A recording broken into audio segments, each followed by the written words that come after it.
ಬಡ ಬ್ರಾಹ್ಮಣನಿಗೆ ಲಾಂಗು ತೋರಿಸಿ ಕೈ ಮುಖಂಡನ ಧಮಕಿ. ಮದುವೆ ಮಾಡಿಸಿದ್ದ ಪೂಜಾರಿಗೆ ರಾಜೀವ್ ಗೌಡ ಗುನ್ನ. ಬಡ ಬ್ರಾಹ್ಮಣನ ಮೇಲೂ ಕೂಡ ದೌರ್ಜನ್ಯವನ್ನ ತೋರಿಸಿದ್ದಾರೆ ಕೈ ಮುಖಂಡರು.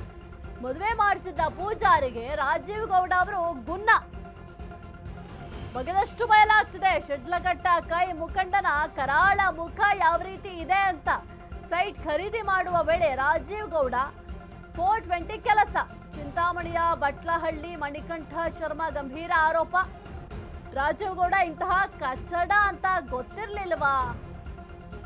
ಸೈಟ್ ಖರೀದಿ ಮಾಡುವ ವೇಳೆ 420 ಕೆಲಸ ಮಾಡಿದ್ದ. ಯಾರು ಸೈಟ್ ಖರೀದಿ ಮಾಡಬೇಡಿ ಅಂತ ಹೇಳಿದ್ದೆ? ಇದಕ್ಕೆ ಸಿಟ್ಟಿಗೆದ್ದ ನನ್ನ ಮೇಲೆ ರಾಜೀವ್ ಗೌಡ ಹಲ್ಲೆಯನ್ನ ಮಾಡಿಸಿದ್ದ. ಬೆಂಬಲಿಗರನ್ನ ಛೂ ಬಿಟ್ಟು ಮಾರಣಾಂತಿಕ ಹಲ್ಲೆಯನ್ನ ನಡೆಸಿದ್ದ. ಸಾಯಿಸ್ತೀನಿ ಅಂತ ನಂಗೆ ರಾಜೀವ್ ಗೌಡ ಬೆದರಿಕೆಯನ್ನ ಹಾಕಿದ್ದ. ನನ್ನ ಕೈಗೆ ರಾಡ್ ಹಾಕಿದ್ದಾರೆ. ಇದು ಇವನು ಮಾಡಿರುವ ಕೆಲಸ.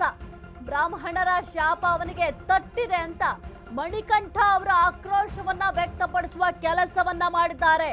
ಬಡ ಬ್ರಾಹ್ಮಣನಿಗೂ ಕೂಡ ಲಾಂಗನ್ನ ತೋರಿಸಿ ಕೈ ಮುಖಂಡರು ಧಮಕಿಯನ್ನ ಹಾಕಿದ್ರಂತೆ.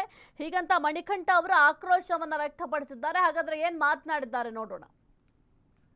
ರಿಯಲ್ ಎಸ್ಟೇಟ್ ಮಾಫಿಯಾ ಮಾಡಿಕೊಂಡು ನಮ್ಮನ್ನ ಬಲಿಪಶು ಮಾಡ್ದ. ಇದನ್ನೆಲ್ಲ ಮಾಡ್ತಾ ಇದ್ದಂಗೆ ಕರೋನಾ ಮಹಾಮಾರಿ ಹೋಗಾದ್ಮೇಲೆ ರಾಜಕೀಯಕ್ಕೆ ಎಂಟ್ರಿ ಕೊಟ್ಟಾದ್ಮೇಲೆ ಏನು ಮಾಡ್ದ ಈ ಮಹಾನುಭಾವ.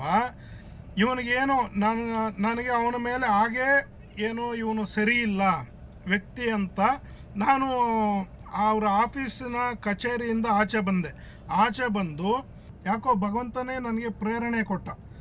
ಇವನ ವ್ಯಕ್ತಿತ್ವ ಸರಿ ಇಲ್ಲ, ಇವನಿಂದ ದೂರ ಇರಬೇಕು ಅಂತೇಳಿ ಇವನು ಮಾಫಿ ಮಾಡಿರೋಂತಹ ಏನೋ ಒಂದು ರಿಯಲ್ ಎಸ್ಟೇಟು ಇದು ಮಾಡ್ತಾನೆ. ಅದರಲ್ಲಿ ನಮ್ಮವರು ಒಂದಷ್ಟು ಜನ ಸೈಟುಗಳು ತೊಗೊಂಡಿದ್ರು.